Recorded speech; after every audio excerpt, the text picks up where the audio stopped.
This is Outside the Cage with your hosts, Ike Feldman, Pete Hoffman. And we are truly blessed to be joined by blessed Max Holloway. Yeah, you don't need those headphones. Get Take the them off. You're all headphones good, out. dude. They look cool. They don't do anything. I know. I was like, what is that? The volume. Let me give you the volume. Listen, you don't need them anyway. It's fine. You can hear us. It's up to you. Still, no, that's Throw away. Yeah, it's all good. Not like this is $1 billion company or anything. Headphones. No. Headphones, whatever. It's all good. So, Max, what's going on, man? How you feeling right now, dude? I feel great, man. I feel great. We 10 days out and just can't wait to get the job done. You know, it's been a fun camp, and I can't wait to go out there and retry a cupcake I once had. Dude, but seriously, what do you need? Do you want 70 degrees, 67 degrees? I know you're a Hawaii guy. You fight good in the cold weather, but like, dude, you're going to Atlanta. Is that something you're excited? Like, is it easier to cut in hot weather? Dude, you killed in Detroit. You killed in Toronto. Yeah. Is there something to that with the weight cut and the weather? I think so. Some people get a little bit messed up from it because of the cold and whatever going cold. I remember I was talking to T Wood.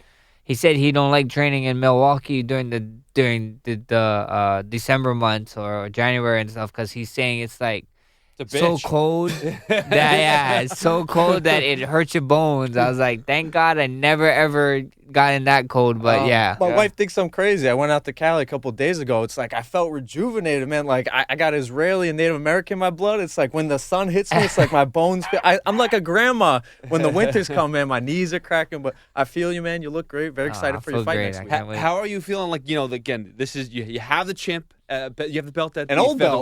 What is this? Yeah, I know this is the old belt. Where's the new one? You have the featherweight, but you're looking to be a champion. You know how that is right now, and this is the super fight era for sure. Yeah. So you're looking to be a champ in the lightweight division as well. I mean, obviously Dustin Poirier, we know what happened the first time you guys fought, but so there's the fact that you're looking for the belt, but also the rematch of the Poirier, which is kind of weighing more on you right now.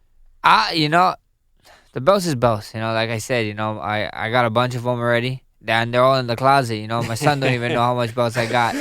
But, at the end of the day, it's cool. Like I said, all these guys is cupcakes, and I'm happy I get to retry this flavor again. First time that I got to taste it wasn't so good. So, hopefully this time around it'll be much better. Speaking of your son, man, I just know him as Mini Blessed. The world knows him as Mini Blessed. What's his actual name? His name is Rush. How many followers does he have on social media? I think like 6,000 or something. That's Is he getting cocky? I see him dancing the kiki. Yeah. He be hitting me up now every now and then, be telling me like how much followers I got. It's like, how much followers you got, Dad?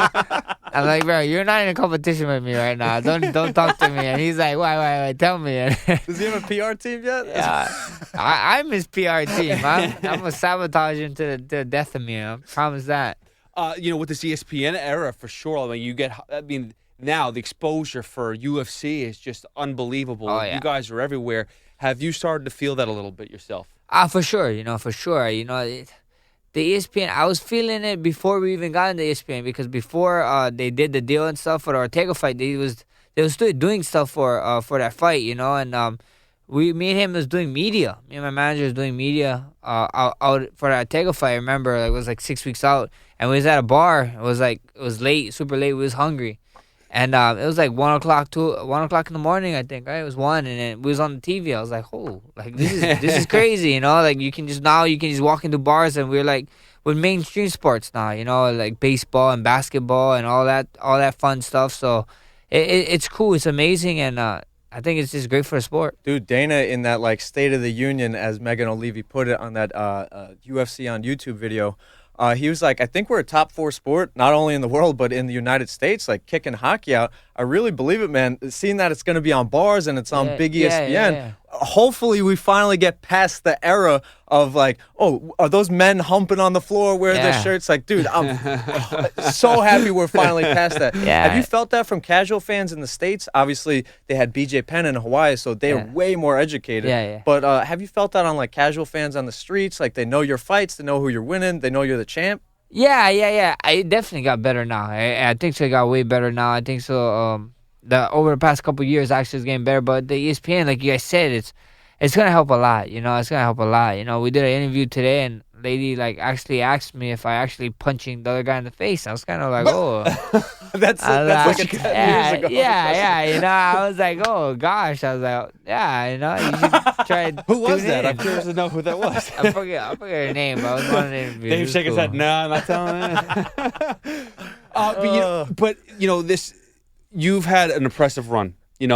I actually first saw you in 2013 versus Conor McGregor. That was your last loss in your career.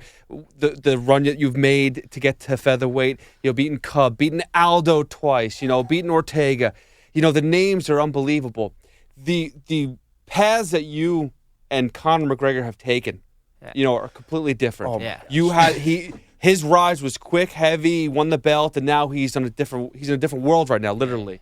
You are a more humble approach. You're just taking down opponents. And the skill set that you have created over the past 6 years has been unprecedented. What is that just something inside you? Has it been the group around you that have kept you in control? Yeah. It's definitely a team. It's definitely a team thing. I talk about this a lot. It's an individual sport. But it takes a team. It takes a good group of guys. It takes I got like a 5-headed dragon, I call it. My coaches and stuff they're animals. They're great. And they sacrifice just as much time as I do. And it's crazy.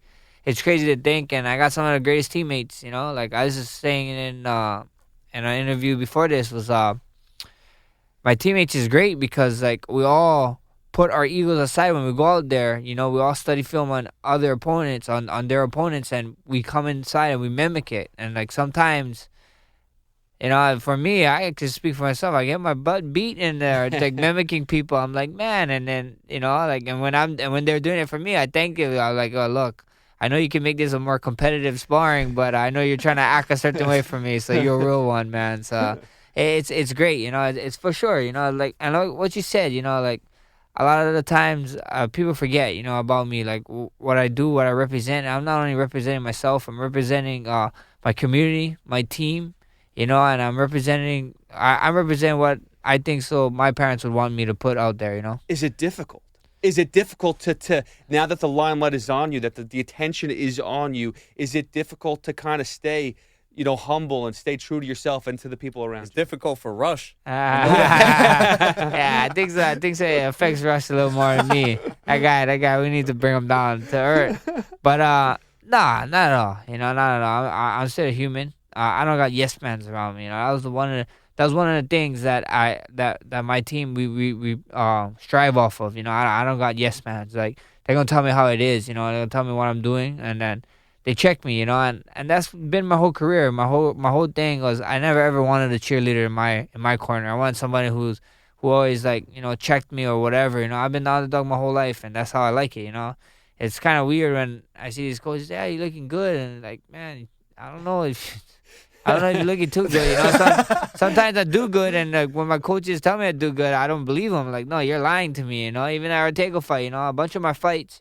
That in between corners, my coaches give me stuff. Yeah, you looking good, you looking nice. And I always think so. I'm like, bro, you guys are lying to me. Like, to my mind, like, because I'm so hard on myself too. And then when I rewatch the fight, I'm like, okay, maybe not. But that was pretty true in that fight. Yeah, you're doing pretty good. Yeah, that's why you're so good, man. It's like your critique. You're an artist. Like I love that Dean Thomas, Joe Rogan. They finally brought that fighting mixed martial artists, and then like the fights, the actual fight night is their art on display. Yeah. Dude, like the fact that you're critiquing yourself, and you're your biggest critic is why you're so good. Like going into the Ortega fight at 231, I was nervous for you, not because of the skill set. You should beat him X versus Y, video game Max versus video game Brian should always beat him. But the thing is, he had the UFC behind him. Yeah. He had that MMA's award behind him, Modelo behind him. He had big things behind him. Dude, you shut that down with the jab. His nose is regretting that now.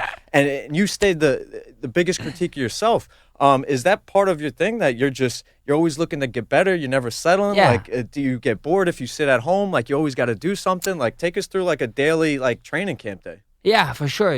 For sure. This a daily training time day is like I don't even like. I live like 35 to 40 minutes. Compare away from the gym. So once I go to town, I stay in town, and I stay in the gym all day. That's cool. All day like that. Especially when I'm in camp, like people talk about alter egos. Like Kobe Bryant, he got a mama mentality. Mm-hmm. Brian Dawkins had Weapon X. They talk about these mentalities, and I like to believe I have one of them because it was funny. Somebody told me, any of you guys watch Vampire Diaries? My wife. I've seen it before. You guys saw it before. Now You guys know when they go into that vampire mode, they have no emotions. Yeah. Somebody told me too that. much romance in that. Maybe if it was like the movie Underworld, but Vampire Diaries. You're getting soft on us, Max. No, but somebody, but Cupcakes, when they turn to the vampire part and then take over, they have no emotion. And somebody told me that you're like them. I was like, what? And then they explained to me, and then they explained to me what it was. I was like, that's pretty cool. I guess I kind of am, Like I took my emotions, for 6 weeks at a time. I'm like, you can talk to my mom. My mom gets the worst because she helps me out the most with Rush. But 6 weeks at a time, she don't want to be around me. When I'm in training camp, like it's I'm a different Max. You're focused, dude. Yeah, you got to. You got to stay focused. And there's a switch you got to flip, and I flip it. It's everybody always see this. Even we even got athletes sometimes that come in. They come train with us. And then sometimes they film in the off Hawaii season. 5-0. Nah, they come. They come and other pro athletes. They come train with me, and then they see me when I'm not in camp, and then when I'm in camp, and even one of them told my coach is like, "Oh, really?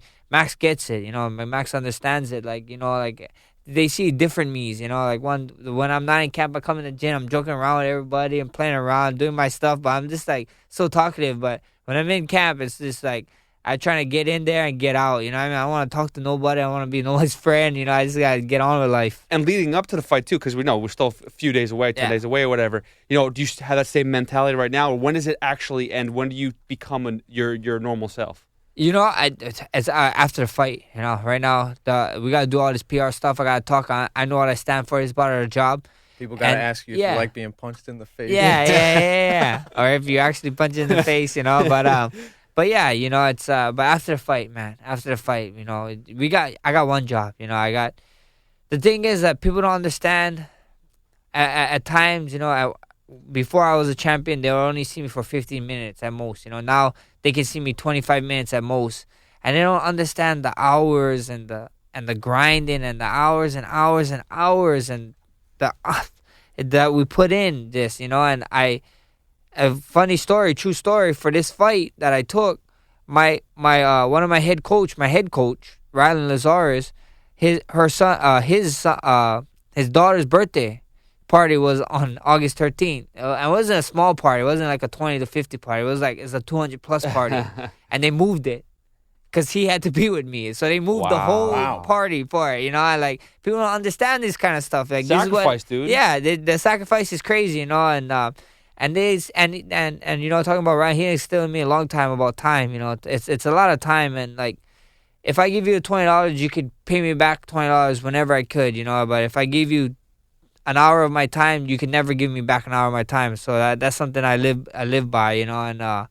And you just gotta get the job done. Once the job done, then we can go back to having fun, Max, and eating all these cupcakes and whatever. Dude, it's amazing, man, honestly. And the Hawaii 5-0 was Tyron Woodley. I don't know if you knew about his out there. Doing the Tyron, man. I love him. It's like, all right, dude, we heard the rap album. We saw the Hawaii. Knock somebody out. Yeah. But anyway, dude, like, I love the way you talk about everything. Like, and I love that, like, people are learning more about you. It's like, you're mentally strong, man, and dude, you got fucking big coconuts on you, man. To come out and talk about mental health. We heard it with Tyson Fury, with Joe Rogan. But it's sad what's happened with Conor. It's sad what's happened with Tony. Stipe, he's the wheels are shaking, but they're not falling off. Dude, where's that come from? Is that your father? Is that just the Hawaiian tradition, the Hawaiian spirit? Like, where does this mental strength come from? It's my mother, I think. It's more my mother than anything. And it's my grandfather and my grandma. They taught us. It was a mentality, like you said. Like last year, it was a tough year for me until the Ortega fight. Like I was going through some stuff for sure. But lucky I had Mini Bless there, that guy. That's why when he steals my spotlight, I'm like, you lucky. If anybody steals my spotlight, it'd be him. But it's from my grandma, my grandpa, and my mom. They're just like, my grandpa was one of the most amazing guys in this world. If he was alive to today, he'd probably whoop my ass. for fighting. You know, his thing was like he always was like, no, don't play sports. He never ever wanted us to play sports. He wanted us to like, you know, get a regular job, do stuff, provide for your family, and so on and so on. You know, right now he's probably up there looking down, you know, sipping on his drink was Bud Light. He's probably sipping on Bud Light. Shout outs to Bud Light. Yeah, he's probably sipping on one right now, looking at me, shaking his head, you know, waiting to slap me when I get there. But you know, that's wild. So, is it you a know, tall boy or a 12 ounce? The 12 ounces. He was like a 20 pack man or 40 pack man. Like, it was crazy. Like, he'd be out on the gazebo every morning. Every morning, be out on the gazebo drinking all day because he's retired already, enjoying life. You know, so I remember going to school. He's there. He was there before we left, and then when we came back, he was there. And every time we tried to sneak off the road, we couldn't. We had to find different ways because we live at the corner of the road. And he's on the porch. Yeah, watching everything. So it was that guy, I owe that guy my life, man. He's amazing. So April 13th, you're facing Dustin Poirier again for the interim lightweight champion. You know, I hate to look ahead, but there are a lot of matchups, and this lightweight division is stacked. It's stacked. Is that, first of all, one of the reasons why you decided to make the jump to lightweight, or was it more of the fact that you could be a two-time champ?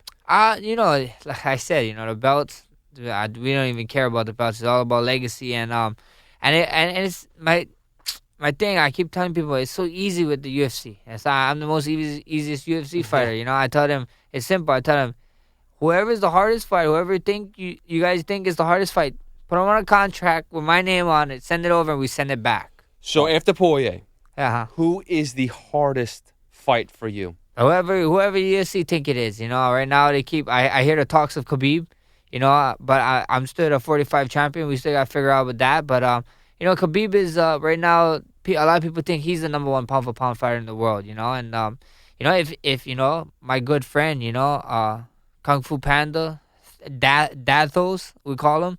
DC, you know, if they send me a contract with his name on it, you best believe, DC, you better not sign it because I'm signing it. Dude, I'm gonna fight you. You're a number one pound for pound fighter in the world. That's what I want. You got what I want, DC. You took everything I worked for.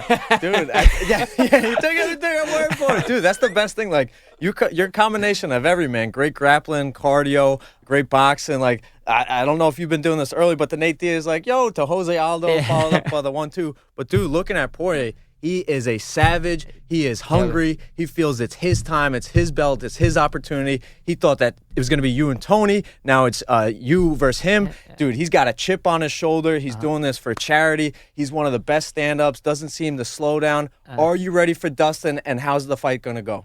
You know, that's the exciting thing. There's so much guys, you know, that, like I said, you know, Dustin's a scrapper. He's an animal, like you said. You know, you said all the amazing things that he stands for.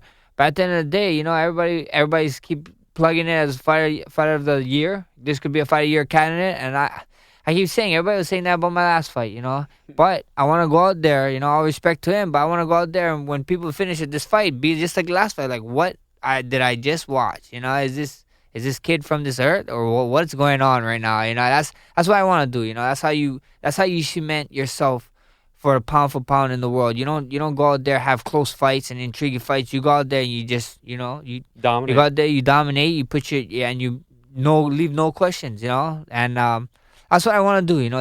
And he's the man, you know. Poirier's the man. He's number 3 in the world. The beautiful thing about this fight, people need to understand, is like a champion isn't I don't think so. No one grades a champion of how much times the title is defended and blah blah blah. You know, that's cool. It helps. But a true champion is someone who can get knocked down and come back up. You know, and me and him we fought the lowest of the sport, and now we both at the highest of the sport. You know, fighting for gold in one of the most dangerous division in the the UFC. So I just can't wait. You know, I can't wait. Make sure you guys download. This is gonna be history. You know, I want to make history. I'm gonna be the first pay-per-view on ESPN. On ESPN, man. You know, awesome. and you know, download that app, the ESPN Plus app, and watch history. You know, people keep asking me, what's in store. You guys gotta watch. You guys just gotta tune in. I don't like giving spoilers, so just tune in. Can you spoil something? We have a wager. We just talked about this yesterday. I think you guessed 171. I guess 174. How much are you on April 4th? On April, today? Yeah. This is just like what is the how much is the money? Oh, it's friendly bet. I get to punch him in the face. I'm gonna punch him in the. You like punching people in the face? lie. It's just like LA. You're not gonna ask a supermodel how heavy they are. So we gotta keep it secret. We gotta keep it down low. But if it was to punch in the face now, and we get to see this, I might just lie. At least all right. He might have said 174. No, it's just a friendly bet. That's all we got. Your frame's bigger. Are you feeling it? Yeah, I mean, obviously you took the fight like literally a year ago when you were fighting Khabib, and we know the difficulties with New York. We know the difficulties with New York living here. But dude, like, did you feel it in your training? It's 10 more pounds. You're a big frame dude, man. Oh yeah, you, Marcus Mariota, Troy Polamalu, big frame dudes. Have you felt it in the training? Oh, shout out to Marcus, my man. I feel it. I feel it for sure. Even my teammates feel it. They could feel it. They was telling me I could feel it when I was in the weights, in the weight room and stuff, and then even sparring and stuff. So even my mid man was saying, "Oh man, my coach, one of my striking coach, was telling me that you're cracking a little bit harder these days now." And I'm like, "Yeah, that's good to hear." So it's gonna be fun. Well, Max Bless Holloway, it's an honor to have you here. We appreciate it. We're looking forward to your fight April 13th versus Dustin Poirier. Hope you get that champ status. That'd be huge. Thanks again for the time, man. We appreciate it. Thank you guys.